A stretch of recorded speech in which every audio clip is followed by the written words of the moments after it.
আসসালামু আলাইকুম। আমি এখন বানাবো পাতাকপি বরবটি ভাজি। আমি একটা পাত্রে তেল গরম দিয়ে তার মধ্যে কতগুলা পেঁয়াজ ভাজবো, বেরেস্তা করবো।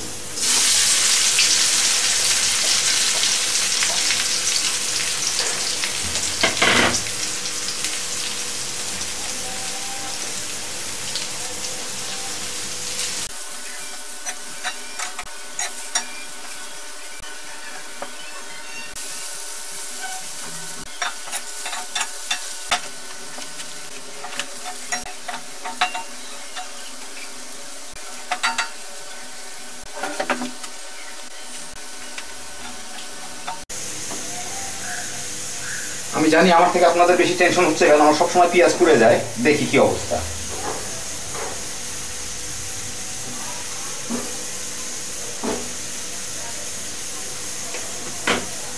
প্রায় হয়ে গেছে। এখন আমি চুলা বন্ধ করে দিব। দুই চারটা সাদা সাদা আছে, ওগুলো মচমচা হয়ে গেছে এমনি এমনি।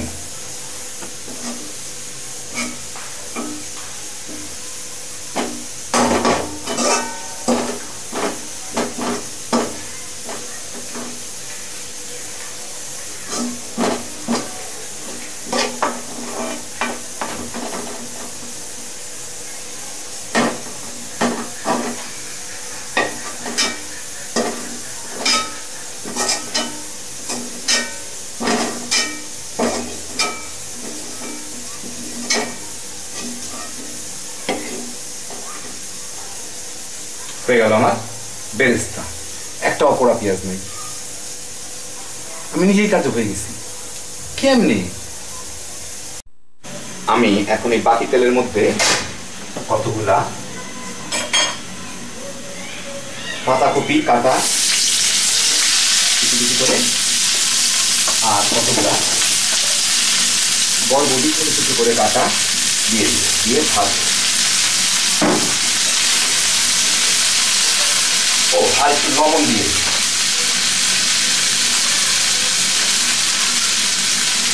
এবং কয়টা কাঁচামরিচ।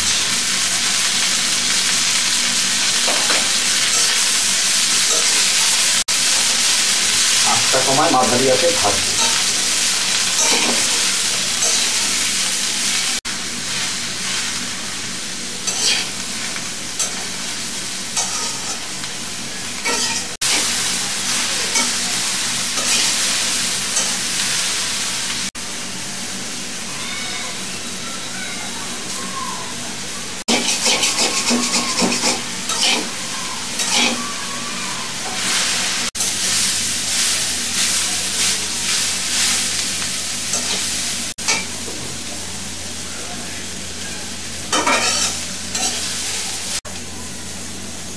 এখন আমি যে বেরেস্তা করছিলাম সেই বেরেস্তাগুলোর মধ্যে থেকে কিছু বেরেস্তা নিয়ে এর উপরে দিয়ে দিব,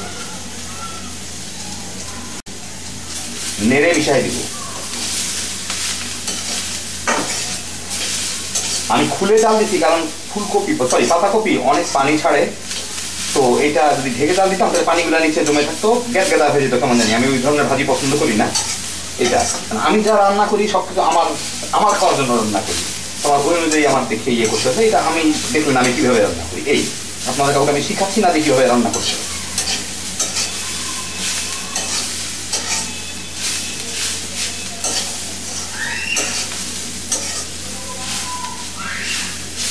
দেখেন পানি টানি কোনো কিছু অবশিষ্ট নাই। লবণটা দেখলাম ঠিকই আছে এবং আমার পরিমিত অবস্থায় সেদ্ধ আছে। আমি যদি আরেকটু বেশি সিদ্ধ করতে চাই, যেহেতু কোনো পানি ঝোল অবশিষ্ট নাই, তাহলে আমি এটা যে কোনো একটা ঢাকনা দিয়ে যদি ঢাকা দিয়ে দেই তাহলেই হয়ে যেত। ঢাকা দিয়ে রাখলে হয়ে যেত। এখন আমি ঢাকা দিব না, কারণ আমার জন্য এটা 1 মিনিট নাড়াচাড়া করে আমি নামাই দিব। একটু পোড়া পোড়া গন্ধটা আসলে।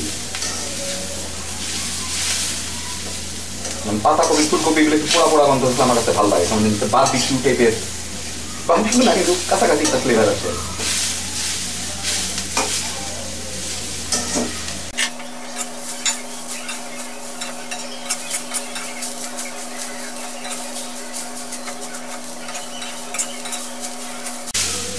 দেখেন একটু লাচে লাচে হয়ে যাচ্ছে পাতাকপিগুলো। এখন আমি বন্ধ করে দিই।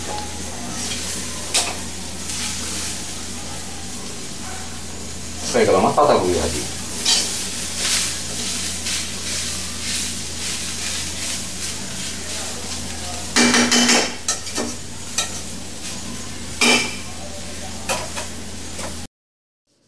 তো হয়ে গেল আমার পাতাকপি বরবটি ভাজি। একটু কাঁচা কাঁচা আমি পছন্দ করি, আর একটু নরম চাইলে আর 2-1 মিনিট রাখলেই হয়ে যেত, কিংবা ঢেকে দিলেই। দেখে নিলেন কেমন করে আমি ভাজি করে খাই। সবাই ভালো থাকবেন, আবার দেখা হবে ইনশাআল্লাহ। আল্লাহ হাফেজ।